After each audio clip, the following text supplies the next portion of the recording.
هون واحد مستحيل يكذب. يحتاج لنا بعد نجدد. كان كلش طيب.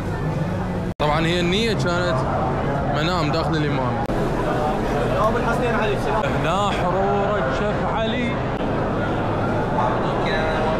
من داخل النجف. بلشنا الفلوج إن شاء الله اليوم داخل النجف. العصر متوجهين لكربلاء المقدسة.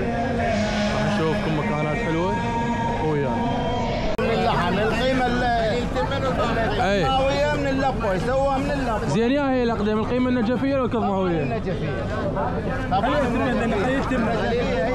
القيمة الرئيسية بالنجف. عاشت ايدك. ويدك حبيبي. ما شاء الله، الله يرزقك ان شاء الله. ان شاء الله. موفقين. شوفوا السر اخوان. كل هذا على قيمة نجفية انت تستاهل. طبعا القيمة النجفية ما يعلى عليه. اطيب قيمة ممكن تاكلها بالعراق. ما شاء الله هاي خيرات الحسين عليه السلام. احنا بشهر فضيل اللي هو شهر محرم، وبالتحديد أربعينية الإمام الحسين، واحنا بالقرب من مرقد الإمام علي عليه السلام. وهاي بركة محمد وآل محمد ما شاء الله. باع القوام مالتها. شوف شوف شوف شوف شوف. إذا تلاحظ يا حبيبي هذا قوامها. هاي النجفية الأصلية. وهسه خلينا نجرب.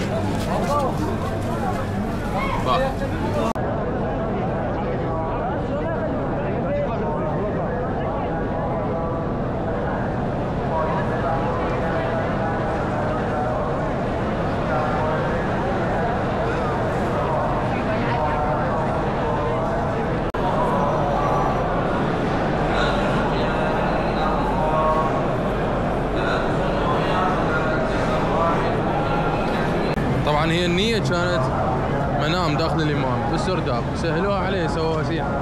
آخر شيء لقيت روحي برا الصحن. شلون ما تدري. هي يشرموا. الجراج مين؟ سوق العباية النجفية، وسيد عباس هو اللي راح يكمل لنا على البقية. السلام عليكم. وعليكم السلام ورحمة الله. سيدنا سولف لنا شوية على أصل العباية النجفية.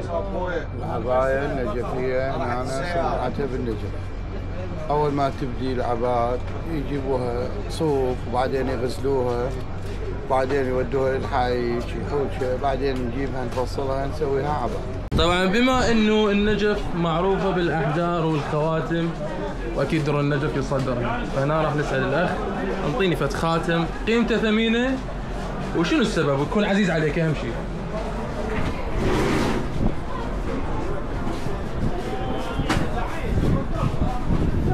حج هذا دافنه اكيد عزيز. هذا احجار عفيفية مالي قديم. شنو قديم يعني كم سنة عمره؟ قديم 150 سنة 200 سنة بيمين. لا تشاقة. بلي.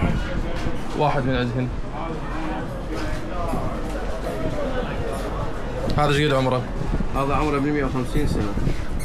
ايش قد تقريبا سعره؟ ولو هو يعني زحمة هيك عمر يتوزن، لكن المشاهد يحب يعرف السعر يعني مثل هيك يعني $300. مثل هيك حجر. هذا حجر يماني طبعا. يماني بلي سرافة عباسية عمره ب 150 سنة. عمره زين هذا يعني استورثتوه من شخص لشخص؟ هذا استورثناه من ابن عمي، استورثه من والده، والده جمعته اياه هدية. واحنا هنا سؤالنا يعني انه انت شلون تاكدت انه عمره اكثر من 150 سنة؟ فلازم يعني يكون اما ورث او اي استوي. سيد تاريخ العباية النجفية اللي سنة قديم يعني من اول ما صارت الحياكه، يعني من صارت الحياكه هنا كانوا يغزون ويحوشون. يعني تاريخ تتطور يعني شوي شوي تتطور. يعني كان بتفصال يختلف على تفصال اللي موجود هسه؟ اول كان يختلف حتى نوعيه الغزل، يعني كان اجبر بس بعدين سووها ارفع، يعني نوعيه الخيط ارفع. هسه بعد ما افترينا شويه بالنجف ومتنا حر، هسه نروح شغل السياره حتى نتوجه الى كربلاء المقدسه، وما اعرف شلون راح توصل السياره كربلاء. بس الله كريم.